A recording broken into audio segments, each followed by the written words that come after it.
Hello guys, I welcome you all to I exam भी। देखिए, किसी भी एग्जाम में एक महत्वपूर्ण रोल प्ले करते हैं करंट अफेयर्स। करंट अफेयर्स की जानकारी अगर आपको है तो आप अच्छा खासा मार्क्स सिक्योर कर सकते हैं। तो ऐसे ही अभी आपको पता होगा कि आईबीपीएस का एग्जाम इस महीने लास्ट मेंस का होने वाला है आपका। ऐसे सीबीओ और ईएसआईसी यूडीसी के एग्जाम भी अभी उसमें थोड़ा बहुत टाइम है। तो इन सब के लिए आपके लिए करंट अफेयर्स जो इंपॉर्टेंट हो सकते हैं पिछले कुछ महीने से लेके अभी जो लेटेस्ट चल रहे हैं अभी तक, वो सारे आपके सामने लेके आऊंगा। एक एक करके सीरीज चलाएंगे इसकी। तो इसी में आज पार्ट 1 है जो मैं आपके सामने लेके आया हूँ, important current affairs part 1। SBI CBO ESIC UDC IBPS PO clerk mains, इसका एग्जाम आपका इस महीने हो जाएगा लास्ट में, जितने जैसी उम्मीद है। तो इनके लिए जितने भी आपके करंट अफेयर्स इंपॉर्टेंट हो सकते हैं वो आपके सामने लाने का ट्राई करूंगा। ज्यादा टाइम नहीं लेता हूं आपका, सीधे करंट अफेयर्स की शुरुआत करते हैं और आगे बढ़ते हैं। आपको अपनी प्रैक्टिस करनी है करंट अफेयर्स की, तो आप यहाँ से कर सकते हैं, आपको अच्छी खासी प्रैक्टिस हो जाएगी। तो सबसे पहला क्वेश्चन आपके सामने है, year 2021 marks which anniversary of India's victory over Pakistan in the war which saw the creation of Bangladesh. तो ये बोल रहे हैं कि 2021 में, आपको याद होगा 1971 में इंडिया पाकिस्तान वॉर हुई थी जिससे बांग्लादेश उसके बाद बना था। तो इसको कितने साल हो गए हैं? ये एक ऐसी वॉर थी जिसमें आज तक शायद इतने सैनिकों ने कभी सरेंडर नहीं किया था।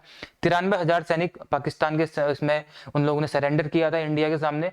तो ये एक बहुत शर्मिंदगी की बात थी पाकिस्तान के लिए। तो 2021 में इसको कितने साल पूरे हो गए हैं? तो 50 इयर्स इसको पूरे हो गए हैं, आपको पता होगा ही वैसे तो। इंपॉर्टेंट क्वेश्चन है, 50 साल पूरे हो गए हैं इसको। तो 50 साल 50th एनिवर्सरी, अभी 50 साल इसको मनाए गए। और इसी उपलक्ष्य में इंडियन आर्मी ने एक इंपॉर्टेंट इसका देखो बता देता हूँ, इंडियन आर्मी ने विजोया सांस्कृतिक महोत्सव मनाया था, जो कि एक कल्चरल फेस्टिवल एक तरीके से था, जो कि पश्चिम बंगाल में सेलिब्रेट किया गया था। इसमें इंडिया और बांग्लादेश के कल्चर को दिखाने का ट्राई किया गया था। तो बिजोया क्या होता है? बिजोया बांग्लादेशी मतलब बंगाली भाषा का शब्द बिजोया, अगर आप इसको हिंदी में बोलोगे तो बिजोया मतलब विजय होता है। तो विजय दिवस, तो विजोया सांस्कृतिक महोत्सव, वो भी एक इंपॉर्टेंट क्वेश्चन है। तो 50th एनिवर्सरी थी, ये आपको पता होना चाहिए। इसके बारे में थोड़ी बहुत चीजें यहाँ पे लिखी हुई है, जो मैंने आपको मौखिक बोला, ओरली बोला, वो सब यहाँ पे लिखा हुआ है। पीडीएफ आपको डिस्क्रिप्शन में मिलेगा, तो वहां पे जाकर के आप डाउनलोड करके ये सब चीजें हम पढ़ सकते हैं। तो 50th एनिवर्सरी थी, आपको पता होना चाहिए। 50 साल पूरे हो गए इसको। आगे बढ़ते हैं, दूसरा question, who is the author of the book pride prejudice and punditry? ठीक है, प्यूनिटिट्री। तो देखिए, ये जो बुक है इसके राइटर कौन है? बहुत एक फेमस राइटर के द्वारा लिखी गई है। इनका नाम आपको पता ही होगा, ठीक है, ये आपने देखे होंगे टीवी में, बार बार देखते रहते होंगे आप इनको। शशि थरूर, अपने इंग्लिश स्पीकिंग स्किल्स के लिए भी जाने जाते हैं। शशि थरूर बहुत इंटेलेक्चुअल है, तो इनके द्वारा ये बुक लिखी गई है। तो इसके ऑथर कौन है? शशि थरूर है। इसको आप लोग याद रख लेंगे, इसके बारे में डिटेल नहीं है, बस बुक का नाम एक ना एक बुक आपसे पूछ ही ली जाती है। तो शशि थरूर के द्वारा इस बुक को लिखा गया है, आपको याद रखना है। आगे बढ़ते हैं, तीसरा क्वेश्चन क्या है, इन दिसंबर 2021 विच IIT signed an MOU with the Indian Air Force for various developmental projects to support the requirements of the IAF।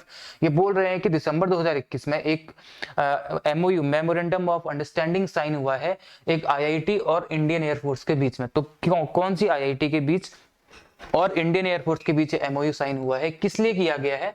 For various developmental projects to support the requirements of IF. IF को जितनी भी चीजों की requirement है ताकि हम self reliant हो सके, हमारी फोर्स सेल्फ रिलायंट हो सके, इंडिजीनियसली अपने सारे के सारे हम इक्विपमेंट्स को बना सके, इस चीज को बढ़ावा देने के लिए आईआईटी के द्वारा साइन किया गया है एक एमओयू। तो किस आईआईटी के द्वारा साइन किया गया है, यही आपको बताना है। तो किस आईआईटी के द्वारा साइन किया गया? ऑप्शन नंबर बी इसका आंसर हो जाएगा। यहाँ पे सब लिखा हुआ है नीचे, जो मैं मुंह से बोल रहा हूँ वो सारा यहाँ लिखा हुआ है, आप पीडीएफ डाउनलोड करके इसको पढ़ सकते हैं। तो आईआईटी बॉम्बे के द्वारा नहीं किया गया, ऑप्शन नंबर बी इसका आंसर होना चाहिए। ऑप्शन नंबर बी दिल्ली के द्वारा किया गया है, ठीक है। आईआईटी दिल्ली और इंडियन एयरफोर्स के बीच में ये साइन हुआ है एमओयू। उसके बाद आगे बढ़ते हैं, अगला क्वेश्चन है, the Askot wildlife sanctuary has been declared as an eco sensitive zone established to protect the endangered species musk deer and its habitat in which state? ठीक है, तो ये कौन, यहाँ पे कॉमा होगा। तो ये बोल रहे हैं कि अस्कोट वाइल्ड लाइफ सेंचुरी, जो कि एक इको सेंसिटिव जोन इसको घोषित कर दिया गया है, स्टैब्लिश की गई थी क्या करने के लिए? एंडेंजर्ड स्पीसीज मस्क डियर जो उत्तराखंड का एक राज्य पशु है, इसको, जो कि एक एंडेंजर्ड स्पीसीज की कैटेगरी में आता है। इस क्वेश्चन से बहुत सारे क्वेश्चन आपके सॉल्व होते चले जाएंगे। तो एक एंडेंजर्ड स्पीसीज की कैटेगरी में ये आता है, इसको प्रोटेक्ट करने के लिए इसको वाइल्ड लाइफ सेंचुरी बनाया गया था। तो इज इन विच स्टेट, ये कौन सी स्टेट में, कौन से राज्य में है, इसका आंसर आपको बताना है। तो ये इको सेंसिटिव जोन है। इको सेंसिटिव जोन का क्या मतलब हो रहा है कि यहाँ पे जो वाइल्ड लाइफ सेंचुरीज का एरिया धीरे धीरे कम हो रहा है, वातावरण को इसके खतरा है, तो इसको एक इको सेंसिटिव जोन घोषित कर दिया गया है। तो कहाँ पे अस्कोट वाइल्ड लाइफ सेंचुरी बहुत फेमस है, मस्क डियर के लिए ही फेमस है, इन्हीं को कंजर्व करने के लिए बनाया गया है। तो ये है उत्तराखंड में, उत्तराखंड के पिथौरागढ़ डिस्ट्रिक्ट में अस्कोट वाइल्ड लाइफ सेंचुरी है। पिथौरागढ़ डिस्ट्रिक्ट वही डिस्ट्रिक्ट है जो ट्राई जंक्शन पॉइंट है between India, Nepal and China. यहीं पे हुआ था कुछ टाइम पहले काला पानी विवाद, जो आपको पता हो, काला पानी लिम्पियाधुरा, एक वो हिस्सा जो इंडिया का, वो हिस्सा जो नेपाल ने अपने मैप में दिखा दिया था। नेपाल का ये बोलना था कि ये हिस्सा इंडिया में आता है, इंडिया का बोलना था कि ये हमारे भारत में आता है। तो काला पानी विवाद कहाँ था, उत्तराखंड के पिथौरागढ़ में था। यहीं पे उत्तराखंड के पिथौरागढ़ डिस्ट्रिक्ट में ही देश का पहला लाइकेन पार्क खोला गया है, जो कि उत्तराखंड के मुनस्यारी में है, पिथौरागढ़ के मुनस्यारी में है देश का पहला लाइकेन पार्क, ये भी आपको याद रखना है। उत्तराखंड के बारे में क्या याद रखेंगे, एक रामायण पार्क जो कि नैनीताल डिस्ट्रिक्ट में खोला जा रहा है, वो भी यहाँ पे है। यहाँ पे पिरुल पावर प्लांट जो कि इलेक्ट्रिसिटी के उत्पादन के लिए है, पिरुल पावर प्लांट, वो भी उत्तराखंड में है। देश का पहला स्नो लेपर्ड कंजर्वेशन सेंटर, वो भी उत्तराखंड के उत्तरकाशी में खोला जा रहा है, खोला गया है। और वैसे स्नो लेपर्ड कहाँ का स्टेट एनिमल है, वो हिमाचल प्रदेश का, उत्तराखंड का जो पड़ोसी प्रदेश है वहाँ का। इतनी चीजें आप उत्तराखंड के बारे में याद रख सकते हैं। देहरादून इसकी राजधानी है। वर्तमान में पुष्कर सिंह धामी इसके चीफ मिनिस्टर है, लेकिन अब यह पोल बाउंड स्टेट है, फरवरी में यहाँ पे पोल मतलब इलेक्शन हो जाएंगे, तो उत्तराखंड इसका आंसर हो जाएगा। ठीक, कहाँ पे है, पिथौरागढ़ में है, अस्कोट वाइल्ड लाइफ सेंचुरी, बहुत फेमस। आगे बढ़ते हैं। Union minister of state science and technology doctor Jitendra Singh inaugurated the 7th edition of India international science festival. देखिए, इंडिया इंटरनेशनल साइंस फेस्टिवल हुआ जो कि 7th एडिशन था। तो 7th एडिशन कहाँ पे हुआ, कौन से प्लेस में हुआ, ये आपको बताना है। यूनियन मिनिस्टर ऑफ स्टेट, जिनके पास एक इंडिपेंडेंट चार्ज इस समय पे साइंस एंड टेक्नोलॉजी का, डॉक्टर जितेंद्र सिंह, इन्होंने इसको इनॉग्रेट किया। तो कोलकाता, गोवा, असम, इम्फाल या अहमदाबाद, करेक्ट आंसर इसका हो जाएगा गोवा। गोवा में 7th एडिशन ऑफ IISF अभी इनॉग्रेट किया गया union minister of science and tech के द्वारा। ठीक है, ये चीज यहाँ पे लिखी हुई है, आजादी का अमृत महोत्सव, इसके तहत इसको चलाया गया। 4 दिन का था। इसकी थीम पूछी जा सकती है आपसे कि इस बार जो 7th एडिशन हुआ, इसकी थीम क्या थी। इसकी थीम थी celebrating creativity, science, technology and innovation for a prosperous India, ये इसकी थीम थी। तो इसकी थीम भी बहुत इंपॉर्टेंट है, ये आपको याद रख लेनी है। इसकी थीम ये है। ठीक है, पीडीएफ में सारा कुछ है, जैसे कि मैंने आपको पहले ही बोला है। अगला क्वेश्चन क्या बोलता है, the Asian development bank has approved $112 million loan for which state to strengthen skilled education and training through establishment of the state's skill university। इस जिस स्टेट की भी ये बात की जा रही है कि उस स्टेट को ADB यानी कि एशियन डेवलपमेंट बैंक ने $112 मिलियन का लोन दिया है। वो लोन क्यों दिया है, ताकि वो अपने स्टेट स्किल यूनिवर्सिटी को स्टैब्लिश कर सके और वहां पे स्किल एजुकेशन को बढ़ा सके, एक दे सके। ठीक है, अपने यूथ को। तो ADB कहाँ, इसका वो कहाँ है, इसका हेडक्वार्टर कहाँ पे ADB का, ADB मतलब एशियन डेवलपमेंट बैंक, इसका हेडक्वार्टर आपको फिलीपींस की राजधानी मनीला में देखने के लिए मिल जाएगा। फिलीपींस कहाँ पे आता है, साउथ ईस्ट एशिया का एक देश है फिलीपींस, जिसकी राजधानी है मनीला, आसियान कंट्रीज में आता है ये। ठीक है, तो ये कहाँ पे कौन से स्टेट को ये लोन दिया गया है, ये आपको बताना है।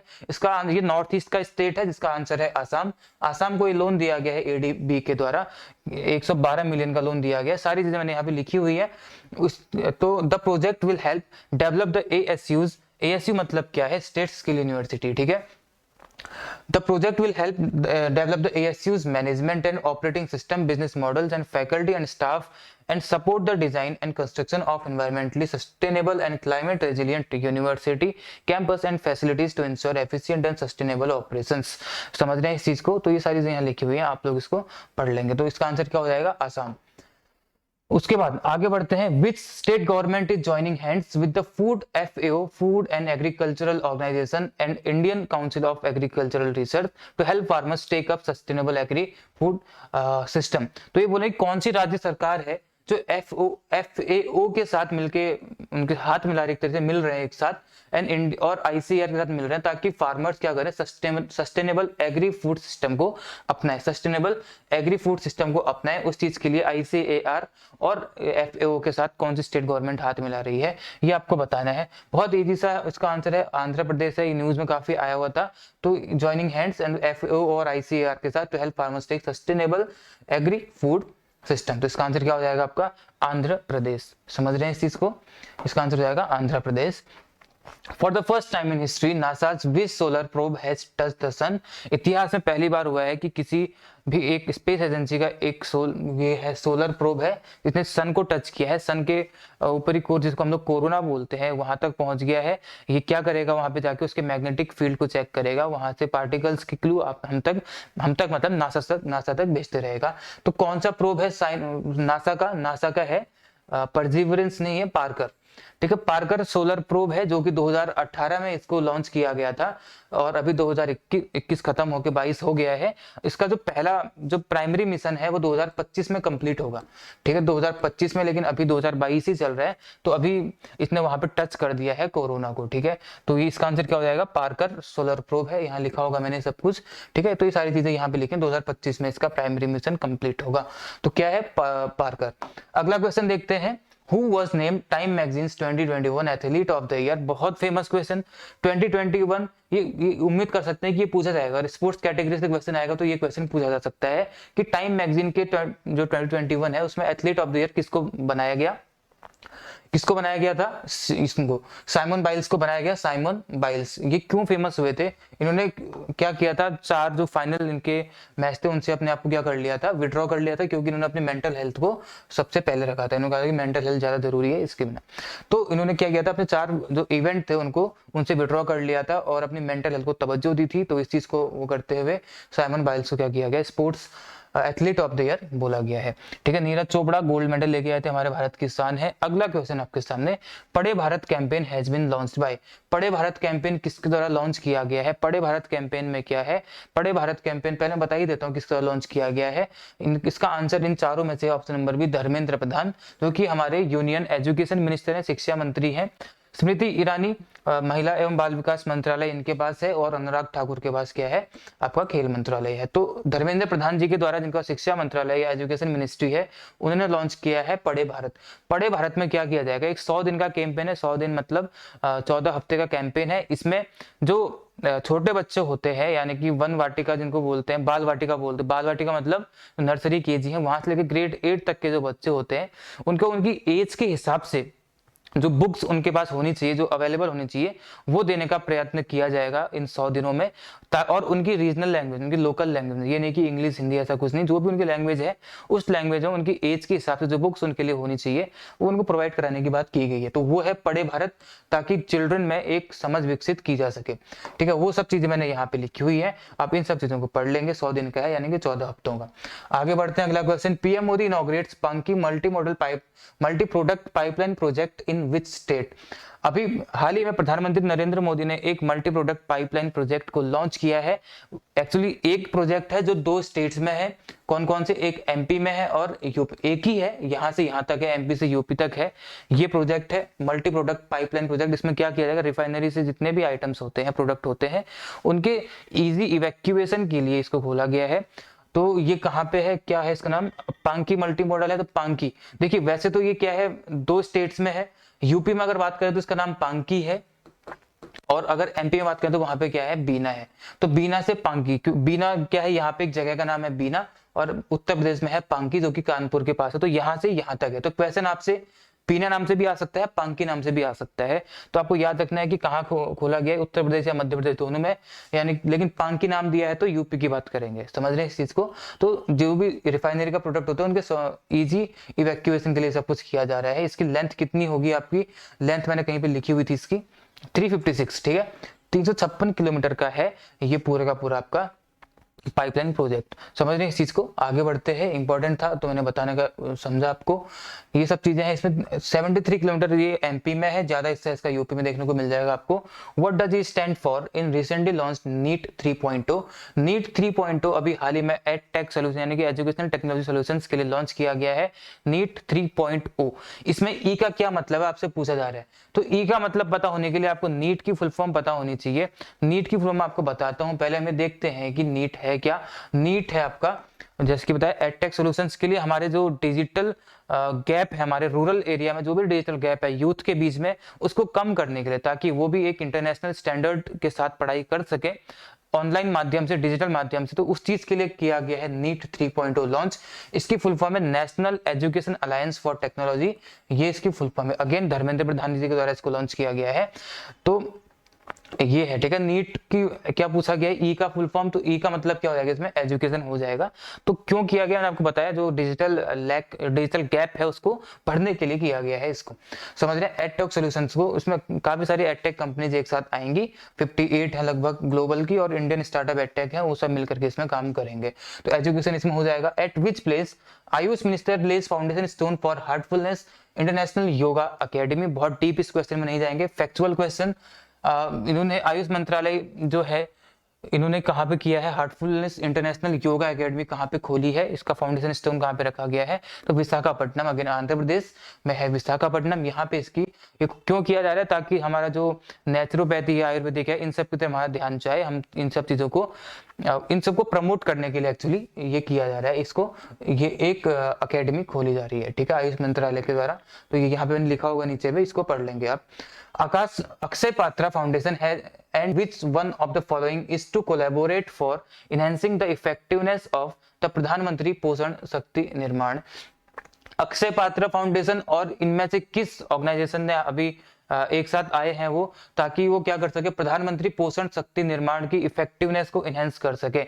अब बहुत लोगों के मन में आएगी ये क्या है, याद रखना ये क्या है, एमडीएम है। अब एमडीएम क्या है, एमडीएम है मिड डे मील, जहां पे आपको पता होगा आंगनबाड़ी में बच्चों को क्या किया जाता है, खाना दिया जाता है, मिड डे मील।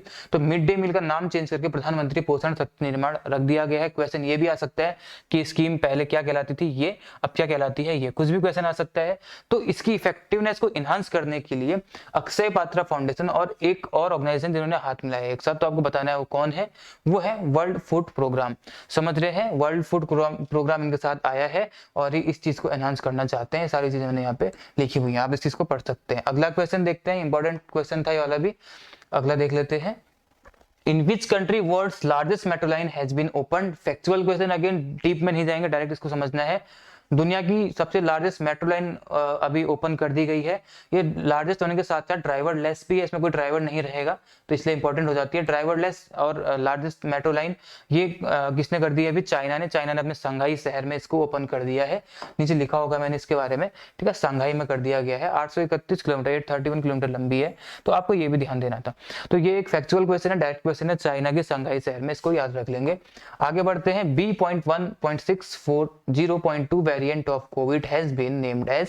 अभी आपको पता होगा, पहले डेल्टा, फिर ओमिक्रॉन, उसके बाद एक और नया आ गया, इसका नाम था IHU।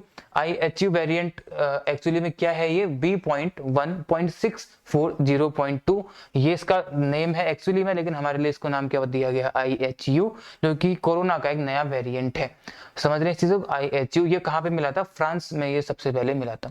डेल्टा क्रोन माना जा रहा है, डेल्टा और ओमिक्रॉन का मिक्सचर है डेल्टा क्रोन, जो कि अगेन इसके बाद मिला है नया वेरिएंट। फ्लूरोना कोई वेरिएंट नहीं है, फ्लूरोना इन्फ्लुएंजा प्लस कोरोना को मिलाकर के जो वायरल हो रहा था उसको फ्लूरोना बोला गया, ये कोई वेरिएंट नहीं है कोरोना का, इस चीज को याद रखेंगे। इसका आंसर क्या हो जाएगा, option number B IHU। Alpha beta gamma delta आपको याद रख लेंगे वो क्या क्या थे, लेकिन आपसे वहां से क्वेश्चन नहीं आएगा। क्वेश्चन अगर आया तो ये पूछा जा सकता है, B.1.640.2 कौन सा वेरिएंट है, IHU। आगे बढ़ते हैं, ये इसके बारे में लिखा हुआ है, फ्रांस से मिला था। Recently prime minister Abdalla Hamdok resigned, ये कौन से देश के प्रधानमंत्री थे, इंपॉर्टेंट क्वेश्चन मार्क कर सकते हैं। कभी इंटरनेशनल अफेयर्स से कभी कोई ऐसे क्वेश्चन आ जाते हैं कि कौन से राष्ट्रपति को मार दिया गया, कौन से प्रधानमंत्री कहाँ रिजाइन कर रहे हैं, ये वो ऐसे क्वेश्चन आते हैं। तो अभी कुछ टाइम पहले हैती के उनको मार दिया गया था, उनकी हत्या कर दी गई थी, वहां से क्वेश्चन एग्जाम से बने थे। तो अभी हाल ही की खबर है कि अब्दुल्ला हमदौक इन्होंने रिजाइन कर दिया है। तो ये कौन से देश के थे, ये थे आपके सूडान के, ठीक है। सूडान का है, अफ्रीकन कॉन्टिनेंट में सूडान है, तो वहां के थे अब्दुल्ला हमदौक, इन्होंने रिजाइन कर दिया वहां पे पॉलिटिकल उठापटक के चलते हुए। हैती के बारे में याद रख लेंगे, यहाँ के प्राइम मिनिस्टर की हत्या कर दी गई थी। कनाडा के नए प्रधानमंत्री कौन बने हैं, जस्टिन ट्रूडो, इनका नाम याद रखेंगे, जस्टिन ट्रूडो, ये भी यहाँ के नए प्रधानमंत्री बने हैं। म्यांमार की बात करें तो यहाँ पे मिलिट्री coup हो चुका है। पहले यहाँ की लीडर कौन थी, आंग सांग सू की, लेकिन अब इनको मिलिट्री coup के बाद हटा दिया गया था और इन पे चार्जेस लगा के, अभी लेटेस्ट खबर है कि इनको 4 साल के लिए इनको और जेल में डाल दिया गया है, मिलिट्री coup कर दिया गया। ठीक है, आगे बढ़ते हैं, अगला क्वेश्चन ये तो यही है। आगे देखते हैं, which railway station has been renamed as Veerangana Lakshmibai railway station. Bharat के कौन से रेलवे स्टेशन का नाम चेंज करके वीरांगना लक्ष्मीबाई रेलवे स्टेशन रख दिया गया है। बहुत सारे स्टेशन का नाम चेंज किया गया है, जैसे आपको याद हो पाताल पानी, इसका नाम तांत्या भील के नाम पे रख दिया गया, तांत्या भील रेलवे स्टेशन। ऐसे कमलापति जो है वो, और तो ये क्या नाम रखा गया, वीरांगना रानी लक्ष्मीबाई। तो ये किसका नाम रखा गया है, ये इसका नाम क्या है, पाताल पानी का तांत्या भील है। ठीक है, तांत्या, तात्या नहीं है, तांत्या भील, ये भी क्वेश्चन आ सकता है। तांत्या भील के नाम पे रख दिया गया है railway station. Jhansi railway station UP में, जिसका नाम अब चेंज करके रखा गया है वीरांगना लक्ष्मीबाई रेलवे स्टेशन, क्योंकि ये लक्ष्मीबाई झांसी की रहने वाली थी। ठीक है, तो ये क्वेश्चन थे आपके जो इंपॉर्टेंट हो सकते हैं। Which state has become the first LPG connected and smoke free state. LPG connected तो था ही, जहाँ पे 100% हाउस होल्ड्स के बाद एलपीजी कनेक्शन था, वो स्टेट तो था ही, लेकिन अब अपने साथ साथ क्या हो चुका है, स्मोक फ्री भी हो चुका है। क्योंकि ऑब्वियसली जब एलपीजी कनेक्शन है 100% में, तो इसके तो होना ही था। तो ये कौन सा है, हिमाचल प्रदेश। हिमाचल प्रदेश एक हिमालयी स्टेट है, उत्तराखंड के बगल में है, आपको ने बताया था अभी थोड़ी देर पहले। स्नो लेपर्ड यहाँ का स्टेट एनिमल है। Snow leopard wild life snow leopard conservation centre कहाँ खोला जा रहा है, उत्तर प्रदेश, उत्तराखंड में खोला गया है, उत्तरकाशी में यहाँ पे। ठीक है, तो हिमाचल प्रदेश बन चुका है LPG connected and smoke free state, देश का पहला। ठीक है, ये सब चीजें थी इसमें, और कोई क्वेश्चन आई थिंक अब नहीं होगा। ये आज का लास्ट क्वेश्चन था। तो काफी सारे क्वेश्चंस आज के पार्ट 1 में हमने करे, तो कुछ दिसंबर से थे, कुछ जनवरी से थे। तो आपके एग्जाम्स के लिए बहुत इंपॉर्टेंट क्वेश्चन जो हो सकते हैं, मैं उन्हीं को लेके आने का ट्राई करूंगा। फिर आपको मिलूंगा पार्ट 2 में, और वीकली लेके आऊंगा पार्ट में। अगेन आपके पास कुछ क्वेश्चन दिसंबर से, कुछ नवंबर से और कुछ जनवरी से आएंगे। एक अच्छी खासी आपकी प्रैक्टिस इसमें हो जाएगी, आपको यहाँ वहाँ भटकने की जरूरत नहीं पड़ेगी। समझ चीज, करंट अफेयर्स पे ध्यान देना, यहाँ से क्वेश्चन बनते हैं और इनको आप इजिली टैकल कर सकते हैं, कोई ज्यादा टफ है नहीं आने वाले हैं।